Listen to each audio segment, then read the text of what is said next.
નમસ્કાર દર્શક મિત્રો, મિરર ઓફ ધી વર્લ્ડમાં આપ સૌનું હાર્દિક સ્વાગત છે। રાજ્ય સરકાર દ્વારા પૂર પીડિતો માટે મોકલેલ સૂકા નાસ્તાના બોક્સ અને પાણીની બોટલો સર્કિટ ખાતે છુપાયેલ મળી આવી। યુથ કોંગ્રેસ વડોદરાના કાર્યકારી પ્રમુખ તથા યુથ કોંગ્રેસના કાર્યકરો દ્વારા છુપાયેલા પાણીની બોટલ અને નાસ્તાનો કર્યો પર્દાફાશ। 26મી ઓગસ્ટે શહેરમાં માનવ સર્જિત અને કુદરતી પૂર આવ્યું, તેમાં 3 દિવસ સુધી શહેરમાં પૂરનો પ્રકોપ જોવા મળ્યો હતો। શહેરમાં જ્યાં જુઓ ત્યાં જળબંબાકારની સ્થિતિ સર્જાઈ। બીજી તરફ ઘણા વિસ્તારમાં લોકો પીવાના પાણી, દૂધ અને ભૂખ્યા હતા। તેવામાં રાજ્ય સરકાર દ્વારા વડોદરાની ચિંતા કરીને શહેરમાં પૂરગ્રસ્તો માટે પીવાના પાણીની બોટલો, સૂકા નાસ્તાના પેકેટો બોક્સમાં ભરીને મોકલ્યા હતા, પરંતુ વડોદરાના શાસકો વચેટિયાઓને માનવતાને એક બાજુએ મૂકીને જાતે આફતમાં પણ અવસર શોધી પોતાના અને અંગત સગાઓ અને મળતિયાઓને નાસ્તા અને પાણીની બોટલો પધરાવી હતી અને શહેરના અલકાપુરી વિસ્તારમાં આવેલ સર્કિટ હાઉસ ખાતે આવેલ જૂના કોન્ફરન્સ હોલમાં પાણીની બોટલો અને નાસ્તાના પેકેટ્સના બોક્સ છુપાવી દીધા। જે પૂર ઓસર્યા બાદ અહીં જોવા મળતા અંગેનો ખુલાસો વડોદરા યુથ કોંગ્રેસના કાર્યકારી પ્રમુખ પવન ગુપ્તા અને તેઓના સાથી સભ્યોએ શોધી કાઢી પર્દાફાશ કર્યો અને પાલિકાના શાસકો અને તેઓના વચેટિયાઓ દ્વારા જે રીતે આફતમાં પણ માનવતાને શર્મસાર કરતા આ કૃત્યને વખોડી કાઢ્યું। કદાચ આ બધા કારણોસર જ જનતામાં સ્થાનિક નેતાઓ, કાઉન્સિલરો અને શાસકો પ્રત્યે આક્રોશ જોવા મળી રહ્યો છે, જેની સીધી અસર આગામી દિવસોમાં ચૂંટણીમાં પડે તો નવાય નહીં।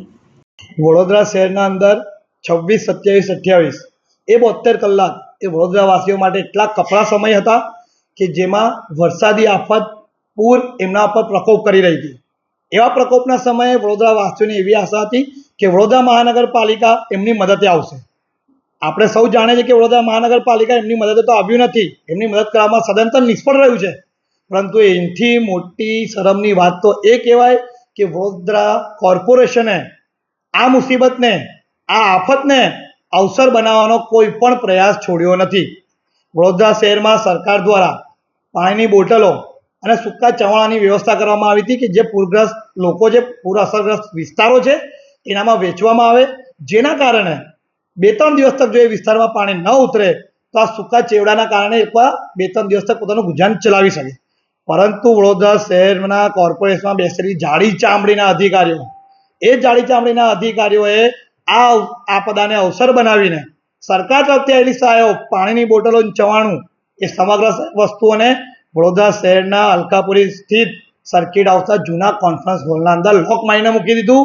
એમના માન્યતા અધિકારીઓને આપવા, એમના જોડે ફરનારાઓને આપવા અને એમના કોઈ સ્થાનિક કોર્પોરેટરો કે કોઈ હશે એમને આપવા માટે।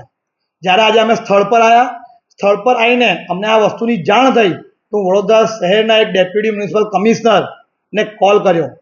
કોલ કરીને એમને જણાવ્યું કે સાહેબ, આવી સુવિધાઓ સરકારે આપી છે તેને વિસ્તારના લોકોને પહોંચાડો।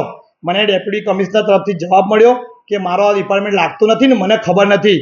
અને એના 2 જ મિનિટ પછી વડોદરા અલકાપુરી સર્કિટ હાઉસના મેનેજરને એ ડીએમસીનો ફોન આવ્યો છે અને એમને આ રૂમ ખોલીને આ વસ્તુ સગે વગે કરવાનો પ્રયાસ કર્યો, પણ અમે સ્થળ પર પહોંચીને અને આ વસ્તુ પકડી લીધી છે।